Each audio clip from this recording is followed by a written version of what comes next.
Olá, meus amigos, sejam muito bem-vindos novamente. Mais uma aula de Direito Eleitoral, falando a respeito da organização, da competência dos órgãos da Justiça Eleitoral. A gente já falou sobre o TSE, falamos sobre as competências dele, sobre a organização, de quem compõe. Agora a gente está falando sobre o TRE, a gente já falou do artigo 29, em que fala lá das competências jurisdicionais. E agora a gente vai falar do artigo 30 do Código Eleitoral, em que a gente vai tratar a respeito das competências administrativas do TRE, uma parte importante também das competências do TRE.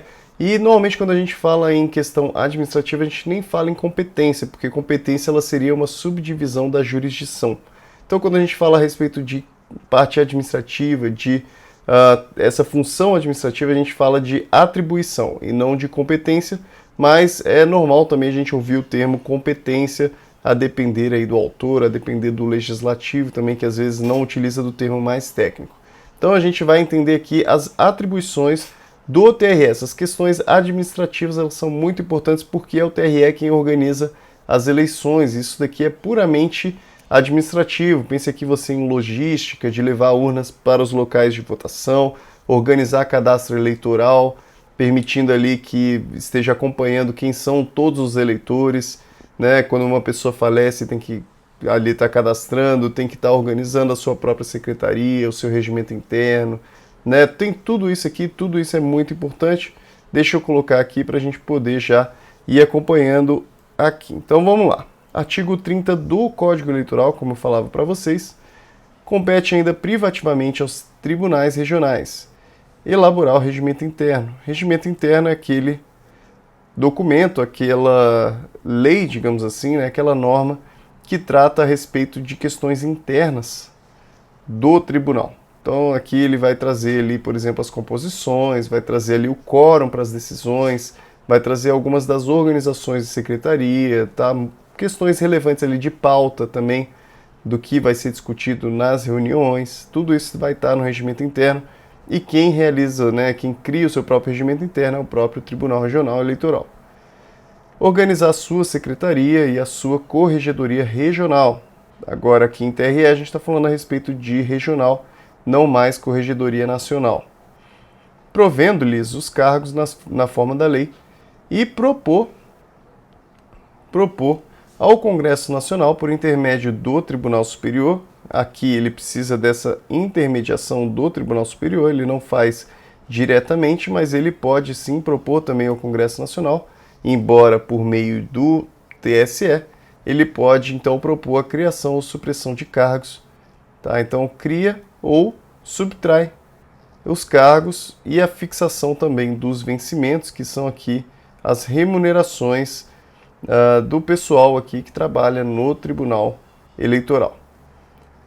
Aí aqui uma resolução, né, mais antiga, 2005, 2004, fala que não compete ao TSE homologar a decisão de TRE que aprova criação de escola judiciária no âmbito de sua jurisdição. Então aqui está falando que, olha, é atribuição mesmo do próprio TRE estar criando essa escola judiciária e não compete ao TSE ficar homologando isso ou não. Isso seria uma atribuição do próprio TRE que não precisa passar por esse crivo do TSE. 3. Conceder aos seus membros e aos juízes eleitorais licença e férias, assim como afastamento do exercício dos cargos efetivos, submetendo quanto àqueles a decisão à aprovação do Tribunal Superior Eleitoral. Olha aqui, primeira coisa, ele concede aos seus membros, quem que são os seus membros, né? São aqueles juízes que compõem o Tribunal Regional Eleitoral, são os juízes do Tribunal Eleitoral. E também aos próprios juízes eleitorais. Então, quem concede aos juízes eleitorais férias e licença é o TRE, assim como o afastamento. Tá? Então, quando a gente fala a respeito de licença de juiz eleitoral e licença de juiz do TRE, a gente está falando em aqui uma atribuição do TRE, também afastamento. Tá, essa questão aqui então do trabalho, até dos juízes eleitorais, eles estão submetidos aqui a essa aprovação do TRE. Tá, submetendo quanto aqueles que ele está falando aqui, são os membros, tá, a decisão, a aprovação do TSE. Então, com relação aos membros do TRE, eles ainda precisam passar por essa aprovação do TSE. Tá? Então, quando ele fala aqui em membro, ele está falando nos juízes do TRE. Nós temos aqui no TRE os seus juízes. E nós temos aqui, abaixo, aqui no organograma, nós temos os juízes eleitorais. Ele está falando que com relação aos juízes do TRE vai passar ainda por essa aprovação do TSE, com relação à licença, férias, afastamento. E com relação aos juízes eleitorais, ele está falando que quem concede é o próprio TRE. Tá? Por isso que ele falou com relação àqueles, a decisão da aprovação é do TSE. Percebo aqui que é uma questão administrativa, como eu falei para vocês. Esse daqui tá mais para uma atribuição, uma questão administrativa do que uma questão jurídica, uma questão judicial. Tá? Percebam aqui que é muito clara essa distinção. A gente está falando a respeito de questões, né, de férias, de licença. Isso daqui a gente estuda muito em direito administrativo. Tá? Isso daqui são questões administrativas. Dispõe sobre o afastamento de magistrados na Justiça Eleitoral do exercício dos cargos efetivos, essa resolução aqui, 23.486. É ela que trata a respeito do afastamento aqui. Então aqui uma decisão também, vamos ver o que é que essa decisão disse, né, do TSE. O afastamento de magistrados da Justiça Comum deve estar compreendido no período entre os dias 1º de julho até 5 dias após a realização do segundo turno das eleições. Aqui, muito cuidado, né, com relação a essa decisão. Ele fala, então, que o afastamento desses juízes da Justiça Comum, ela, então, deve estar dentro desse período aqui. Aí, aqui ele está falando a respeito de um afastamento para poder cumprir aqui cumprir realmente o trabalho eleitoral, o trabalho da Justiça Eleitoral. E a decisão que eu estou falando aqui, nesse PA que eu falei aqui agora, é tratando exatamente isso daqui que eu falei. Olha, então, processo administrativo, afastamento de magistrado, período termo final, 5 dias do segundo turno das eleições, homologação parcial. Fala, então, o artigo 1º da resolução, permite o afastamento dos juízes eleitorais das funções regulares. Lembrando aí que os juízes eleitorais eles acumulam função na Justiça Comum e na Justiça Eleitoral ao mesmo tempo durante, né, todo o período. Tá? É cumulativo, ele faz as duas coisas ao mesmo tempo.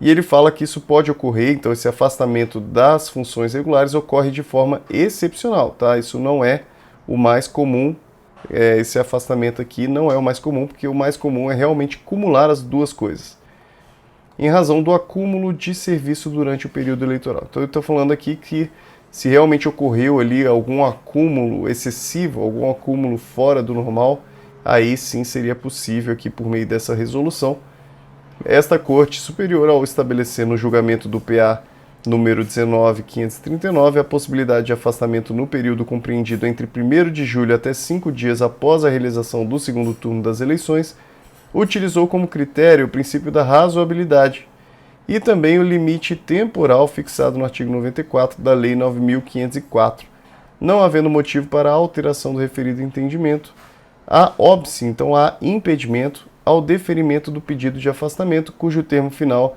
é a data da diplomação. Então o termo final, isso é, quando que acaba esse afastamento dele da Justiça Comum, é esse prazo de 5 dias após o segundo turno das eleições. Isso daqui, pessoal, lembrando, né, uma questão muito excepcional, tá bom? Isso não é o normal. O normal é realmente cumular as duas coisas, inclusive durante o período eleitoral. Isso não se modifica. Vamos dando continuidade aqui, então. Mais uma coisa aqui, fixar a data das eleições de governador. Olha que importante aqui, mas ó, lembrando, né, só colocando já aqui, dá um detalhe, mas é importante aqui, quando não for determinada por disposição constitucional ou legal. Então, olha, a regra não é que o TRE fixe essas datas, tá? A regra é que a Constituição ou então a lei fixe as datas. Aí, se não tiver fixado pela Constituição ou pela lei, aí sim quem vai fixar é o próprio TRE. Tá? Isso que está falando com relação às eleições de governador e vice deputados estaduais, prefeitos e vice-prefeitos, vereadores e também juízes de paz. Aqui é Constituição Federal, nos artigos 28 e 29, 2 e Lei 9.504, fixação de data para as eleições federais, presidenciais, federais, estaduais e municipais. Como eu falei para vocês, a Constituição aqui, as leis, elas já tratam a respeito das datas. Então, embora esteja aqui estabelecido isso, então vamos dizer aqui que vem uma emenda e tira então essa questão da data. Aí quem vai fixar a data é o TRE aqui no caso, porque já está previsto aqui no Código Eleitoral que isso vai ocorrer dessa forma, mas a regra atualmente é que isso já é fixado na própria Constituição ou então por meio de lei. Eleições de governadores, aí aqui Constituição Federal também, artigo 32, parágrafo 2º, diz que as eleições de governador e vice-governador e de deputados distritais coincidentes com as de governadores e deputados estaduais. Está falando aqui que as eleições elas vão ocorrer no mesmo dia. E também o artigo 98.2 cria a Justiça de Paz. Inciso 5º, constituir as juntas eleitorais. Então, quem constitui as juntas eleitorais é o TRE, e designar a respectiva sede e jurisdição. Muito cuidado aqui com essa questão das juntas eleitorais, porque a gente vai ver que o juiz eleitoral ele também tem uma função importante aqui na constituição das juntas eleitorais. Mas quem efetivamente constitui as juntas eleitorais é o TRE. Lembrando aqui que junta eleitoral, ela é um órgão também de primeira instância, considerado um órgão de primeira instância, assim como os juízes eleitorais. Também são de primeira instância. Os juízes eleitorais eles têm função importante aqui na constituição da junta eleitoral. No entanto, como ambas são de primeira instância, não faria sentido o juiz eleitoral constituir a junta eleitoral. Então não é ele que cria a junta eleitoral. Quem cria a junta eleitoral aqui é o TRE. E também ele vai designar a sede, então onde que vai ser aquela junta eleitoral e onde que vai ser a jurisdição dela também, tá?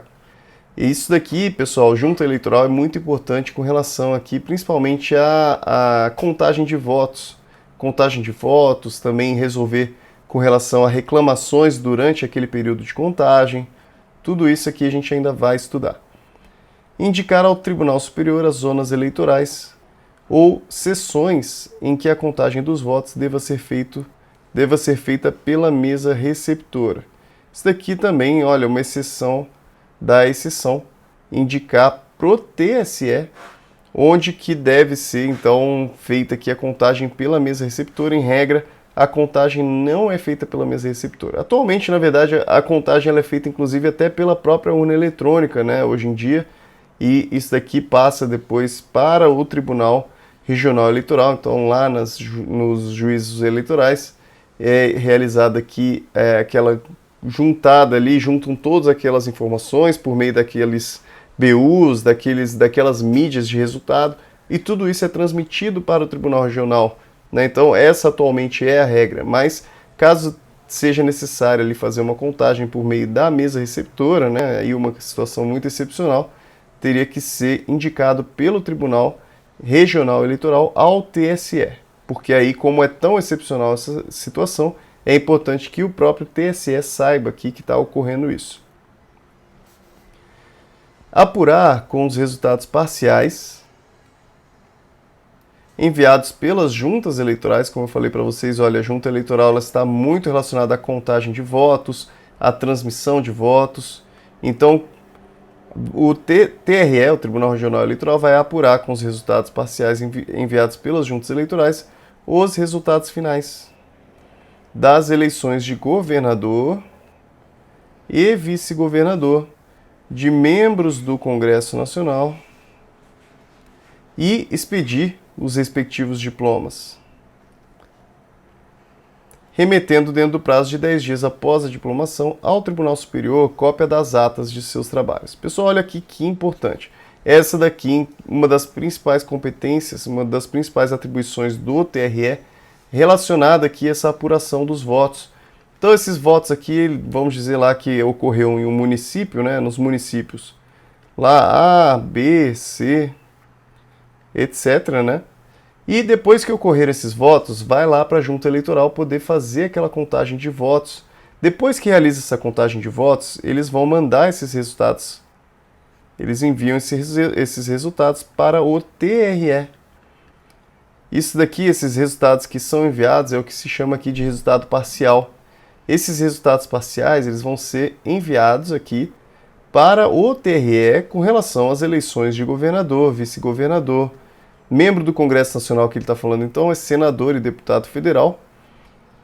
Tá, então, governador, vice-governador, deputado federal e senador. Esses resultados parciais são enviados para o TRE poder ali definir qual que foi o resultado final, né? Então, há uma atribuição relacionada aqui a uma competência estadual e federal ao mesmo tempo, né? Já que ele trata aqui também dos deputados federais e senadores também. Só que, embora sejam cargos, né, federais, assim, né, por assim dizer, eles estão relacionados ao Estado, né? Então, o senador, ele representa ali o Estado, tá? O senador, ele representa diretamente o Estado. E os deputados federais, embora eles representem o povo como um todo, eles também estão vinculados a um Estado. Todo deputado federal, você vai falar, olha, eu sou do Estado tal. Todo deputado federal, ele representa um povo de um Estado. E o senador, ele representa o Estado em si. O oitavo agora é responder sobre matéria eleitoral às consultas que lhe foram feitas, em tese por autoridade pública ou partido político. A gente já conversou a respeito desse poder aqui de consulta, né? Esse daqui, uma das atribuições do TRE também é a consulta. Dividir a respectiva circunscrição em zonas eleitorais, submetendo essa divisão, assim como a criação de novas zonas, à aprovação do Tribunal Superior. Quem então cria a zona eleitoral, quem divide aqui o Estado em zonas eleitorais, é o TRE também. Aprovar a designação do ofício de justiça, que deva responder pela escrivania eleitoral durante o biênio. Tá? O ofício de justiça aqui relacionado então à secretaria. Aqui estamos falando a respeito de secretaria. Quem que vai responder aqui pela secretaria durante esse período? Uma questão totalmente administrativa. Quem que vai fazer a secretaria do Tribunal Regional Eleitoral durante esse período aqui de administração do presidente do tribunal, então, que é aquele biênio aqui. 12. Requisitar a força necessária ao cumprimento de suas decisões e solicitar ao Tribunal Superior a requisição de força federal. Quando estivermos falando a respeito de força federal, nós estamos falando de TSE. No entanto, o TRL também pode aqui requisitar a força necessária ao cumprimento de suas decisões. Então, ali também pode aqui entrar em contato, por exemplo, com a polícia ali para poder determinar o cumprimento ali de suas decisões. Lógico que vão existir resoluções tratando do assunto, de que forma que isso deve ocorrer, mas a princípio essa é a regra. Olha, o TRL tem as suas decisões, essas decisões elas precisam ser cumpridas, e de que forma que elas podem ser cumpridas? Elas podem ser cumpridas por meio de requisição das forças necessárias aqui. E, inclusive, olha, um decreto-lei de 1969 diz que existe essa possibilidade, então, de disponibilização da Polícia Federal em favor da Justiça Eleitoral por ocasião das eleições. E, em 1988, uma outra resolução que trata a respeito das atribuições da Polícia Federal quando à disposição da Justiça Eleitoral. Então, primeiro veio aqui um decreto-lei que atualmente entende-se até como uma lei mesmo, né? Ele tem uma força de lei. Ele diz que a Polícia Federal pode estar à disposição da Justiça Eleitoral. E depois vem essa resolução que diz o que a Polícia Federal vai fazer durante as eleições, quando ela estiver à disposição da Justiça Eleitoral. E aqui uma jurisprudência do TSE fala que insuficiência do pronunciamento do secretário de Segurança Pública para a requisição de forças federais. Olha aqui, ele está falando que não basta que o secretário de Segurança Pública queira trabalhar aqui, né? Não basta que ele está dizendo aqui, olha, as forças federais precisam trabalhar na Justiça Eleitoral.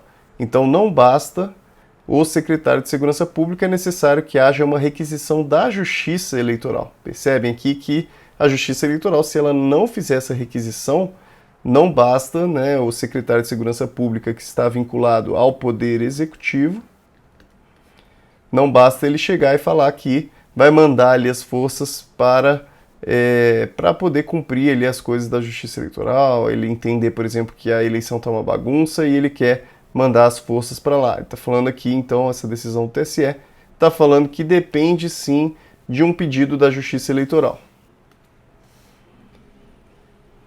Mais uma atribuição, autorizar no Distrito Federal e nas capitais dos estados, ao seu presidente e no interior, aos juízes eleitorais, a requisição de funcionários federais, estaduais ou municipais para auxiliarem os escrivães eleitorais quando o exigir o acúmulo ocasional do serviço. Isso daqui é o que hoje autoriza a requisição de servidores. É muito comum hoje a Justiça Eleitoral trabalhar com muitos servidores requisitados. O que significa isso, né? Primeiro aqui, está falando a respeito de escrivão eleitoral. Hoje a gente entende que escrivão... inclusive aqui embaixo eu coloquei, né, na Lei 10.842, já fala, as atribuições de escrivania eleitoral passaram a ser exercidas privativamente pelo chefe de cartório eleitoral. Hoje, então, quem realiza o trabalho de escrivão eleitoral é o chefe eleitoral, chefe de cartório eleitoral. Tá? Então aqui o chefe de cartório eleitoral ele precisa de ajuda, precisa de apoio, porque imagine só você, né, trabalhando ali junto com um outro servidor, então dois trabalhando para uma cidade inteira, um município às vezes de 100 mil, 200 mil pessoas. Aqui no estado de São Paulo tem cidades que tem até mais, tem 1 milhão de pessoas, até mais. Então imagine só duas pessoas só trabalhando para realizar uma eleição aqui, para manter um cadastro eleitoral desse quantitativo imenso de pessoas. Então o que acontece? Hoje a Justiça Eleitoral, como ela tem um quantitativo muito pequeno, ele precisa requisitar de outros poderes, requisitar aqui de outros órgãos também, servidores, para poderem atuar na Justiça Eleitoral. E é exatamente isso que fala esse inciso aqui, ele fala, olha, o TRE que autoriza, então, no Distrito Federal e nas capitais dos estados, ao seu presidente, e no interior, aos juízes eleitorais. Tá? Então, aqui, com relação ao Distrito Federal e com relação às capitais, o TRE vai autorizar o presidente. E com relação ao interior, o TRE vai autorizar os juízes eleitorais. Tá? Então, só para a gente deixar claro aqui, Distrito Federal e capitais, o TRE autoriza o presidente do TRE. O TRE autoriza o presidente do TRE e, com relação ao interior, o TRE autoriza o juiz eleitoral.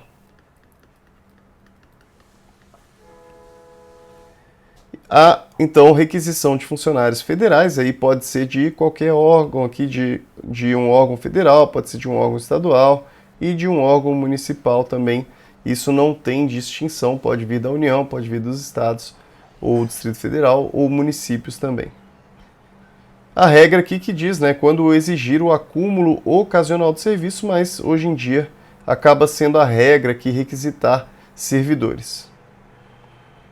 Requisitar funcionários da União e ainda no Distrito Federal e em cada estado ou território, funcionários dos respectivos quadros administrativos, no caso de acúmulo ocasional de serviço de suas secretarias. Aí agora já aqui é diferente, ele está falando ele mesmo requisitar. Tá? Aqui no outro caso ele está falando com relação aos cartórios, né? Está falando com relação aos cartórios, e aqui ele está falando com relação à sede em si. Com relação à sede em si, ele requisita funcionários da União e ainda no Distrito Federal e em cada estado ou território, funcionários dos respectivos quadros administrativos. Então, se for do Distrito Federal, com relação a esses funcionários do próprio Distrito Federal. Tá? Essa é a diferença. Com relação aos cartórios de capital, cartório de interior, recebe ali uma autorização. E com relação a próprio TRE, né, com relação à própria secretaria do TRE, que ele quer compor aqui o seu quadro, ele pode realizar então essa requisição dos funcionários da União. Aqui essa lei, né, 6.999, e essa resolução que dispõe sobre a requisição de servidores públicos. Aplicar as penas disciplinares de advertência e de suspensão de até 30 dias aos juízes eleitorais. Tá, isso aqui também é importante. Cumprir e fazer cumprir as decisões e instruções do Tribunal Superior. Lembrando que nós temos no organograma dessa seguinte forma: TSE, depois o TRE, depois aqui os juízes eleitorais e aqui as juntas eleitorais. Esse seria o organograma da Justiça Eleitoral, justamente por isso aqui que ele fala que quem cumpre e faz cumprir as decisões do TSE é o TRE. Determinar em caso de urgência providências para execução da lei na respectiva circunscrição. Tá? Então, no caso aqui de algum tipo de urgência, ele vai providenciar para a execução da lei, vai fazer aqui providências para a execução da lei. Organizar o fichário dos eleitores do cadastro, do Estado. Fichário dos eleitores aqui nada mais é do que o cadastro eleitoral. Atualmente, o que utiliza aqui na Justiça Eleitoral é o sistema Elo. O sistema Elo é o que faz aqui a manutenção do cadastro eleitoral. Suprimir os mapas parciais de apuração, mandando utilizar apenas os boletins e os mapas totalizadores, desde que o menor número de candidatos às eleições proporcionais justifique a supressão, observadas as seguintes normas. Atualmente o que se utiliza são os BUs, os boletins de urna. Tá? O que se usa atualmente são os boletins de urna.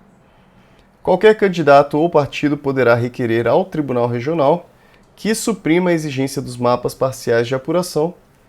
Isso daqui já não vale mais, essa questão de mapa parcial. O que se utiliza realmente hoje é o boletim de urna. Da decisão do Tribunal Regional, qualquer candidato ou partido poderá, no prazo de 3 dias, essa questão dos 3 dias é importante com relação aos prazos dentro da Justiça Eleitoral. Tá? Se você algum dia tiver em dúvida com relação ao prazo recursal, né, de alguma coisa, você pode chutar 3 dias. Normalmente o prazo aqui é 3 dias mesmo. Então, da decisão do TRE, qualquer candidato ou partido poderá, no prazo de 3 dias, recorrer para o TSE, que decidirá em 5 dias. A supressão dos mapas parciais de apuração só será admitida até 6 meses antes da data da eleição. Os boletins e mapas de apuração serão impressos pelos tribunais regionais depois de aprovados pelo Tribunal Superior. O Tribunal Regional ouvirá os partidos na elaboração dos modelos dos boletins e mapas de apuração a fim de que estes atendam às peculiaridades locais, encaminhando os modelos que aprovar, acompanhados das sugestões ou impugnações formuladas pelos partidos à decisão do Tribunal Superior. Como falei, essa questão aqui do mapa parcial, você não precisa se preocupar que atualmente ele já não é mais o que se utiliza realmente na Justiça Eleitoral. Então a gente vai finalizando por aqui a nossa aula. Espero que tenha te ajudado bastante a compreender a organização do Tribunal Regional Eleitoral. Na próxima aula a gente vai voltar já falando a respeito dos juízes eleitorais, mais especificamente dos cartórios eleitorais, onde grande maioria das pessoas irão trabalhar quando passarem nos concursos públicos no interior e também na capital. A própria capital também tem cartórios eleitorais, tá? Um grande abraço para vocês, espero que tenha ajudado a aula de hoje e até a próxima.